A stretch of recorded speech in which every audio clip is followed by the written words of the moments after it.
What do you think brands really want to accomplish by being face to face, by putting on events, by putting on trade shows, activations where clients are, running their own events? What, in your experience, what do you think brands really want out of event marketing and that channel? Sales. Yeah, I know. Yeah. But I know. yeah. Ultimately, sales. Yeah. But I think brand loyalty. I think really, I mean, yeah, yes, sales, yes, investor ROI and shareholder price going up. Yes, all of that. But it's bigger than a sale one time. It's about building goodwill for the brand in a way that people like love that brand. And I tell you, we're so fortunate that we have Dunkin as one of our clients, and that brand, that people love that brand. It is so different than Hmm. Starbucks, right? People really like Starbucks.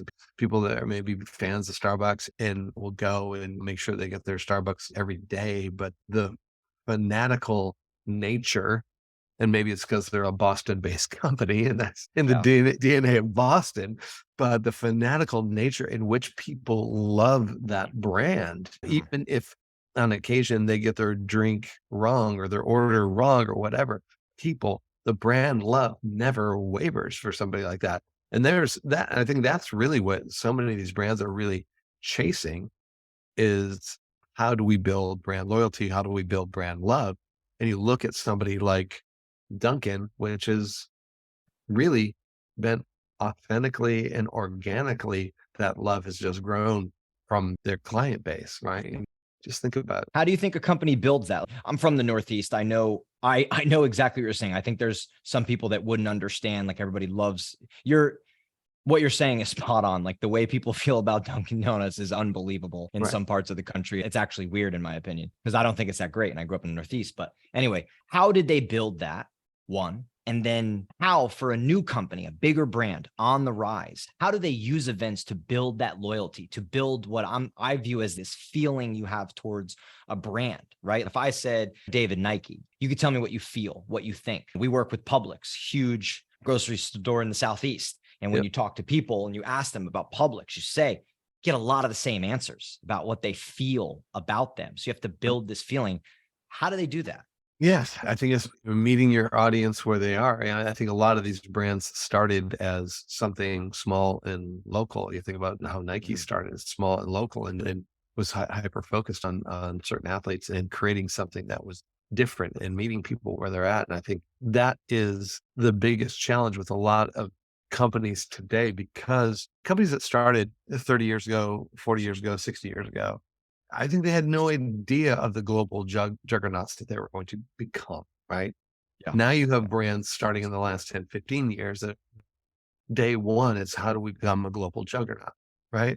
You can't be all things to all people. And so you're going to have people that you resonate with over here that what you did doesn't resonate over there. And the world has become so polarizing now. It's much harder for a brand to win that sort of favor. So when you think about In-N-Out Burger, I was in Southern California for 45 years, and In-N-Out Burger it's part of that Southern California culture. It's culture. It is. Yeah. Yeah, and they just moved their headquarters to Nashville, and they're opening a store there in 25. But I noticed the article, it said Tennessee will become the 8th state to have In-N-Out Burger. And I'm thinking, wow, yeah, because I was in California, my Yeah. perception of In-N-Out Burger was that they were this global juggernaut. Everybody had the same love Not at all. that SoCal had for them, right? Mhm. But they've had an authentic groundswell, and I think they'll continue to do well because they built out that fan base. But it's really hard when you're a new product going to market in 50 states or in 20 countries or whatever, and you're trying to have that same sort of authentic connection with a community when your community is a country or a globe. Yeah.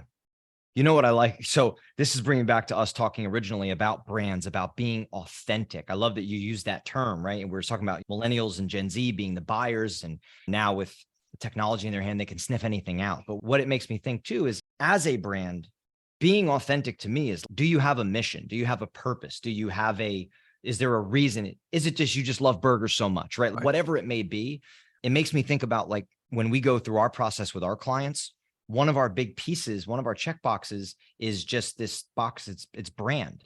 It's understanding who are you really? who are you as a brand, right? Don't Right. tell me what you do. I want to know who you are. What do you stand for? What do you believe? What are you all about as a brand? And I think a lot of what we're hovering around is you have to understand all these things. And then you're then giving them to somebody like yourself or whoever and saying, hey, how do we convey this? We want to convey this consistently. And then you're conveying it through all different types of mediums, essentially. Sure. Yeah, I think right now a lot of brands have a purpose-driven situation, whether they necessarily believe it or whether it's for marketing Yeah. purposes. I think Yeah. a lot of people do purpose-driven things just because it's in fashion, and then you have people that do purpose-driven things that are in fashion with some and not with others. Chick-fil-A is a great place, Yep. right? Or a great example of that, right? They are who they are. They work 6 days a week. They take the Sabbath off on Sundays, Mhm. and they have a huge evangelical base of people that support that. Some of the other things So, that they stand for is, being on a conservative right platform probably repel some potential customers as well, but they're yeah. authentic to who they are, right? So Yes. they've been able to grow their base the way they grew their base. So I think that's really it. I think the biggest challenge people had is they tried to cast too big of a net, and that net Mm. just reeks of inauthenticity.